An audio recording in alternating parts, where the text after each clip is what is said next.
ধানের শীষে কপিল দাদার সালাম নেন। না আমি সেটা ভোট দেবো না না না দেন। আচ্ছা আপনি আমাকে চিনলেন, এখন একটা কথা বলেন।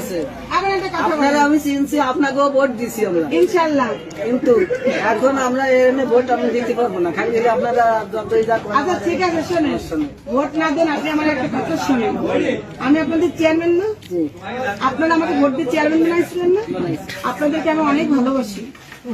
কেন ভালোবাসি? কারণ আপনারা আমাকে ভোট দিয়ে বানাইছিলেন, আপনাদের জন্য কিছু করতে পারিনি। এখন যদি আমার বিএনপি দল ক্ষমতা আসে, তাহলে আমি চিতলমারি বাসী আপনাদের লড়ার করে ভালো ভালো রাস্তা করে দিতে পারবো, ছেলে মেয়েদের জন্য কিছু করতে পারবো। আপনাদের জন্য কিছু করবো না বলেন?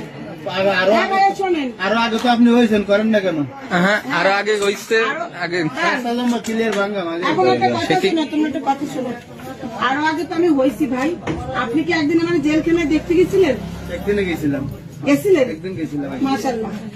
আমি যে 3 মাস জেল খাচ্ছি বাচ্চা নিয়ে, আমার বাচ্চা বুকে দুধ খেতে পারে নাই, তাহলে আমি কত অত্যাচারিত ছিলাম। হয়েছে কিন্তু আপনাদের একটা ভোট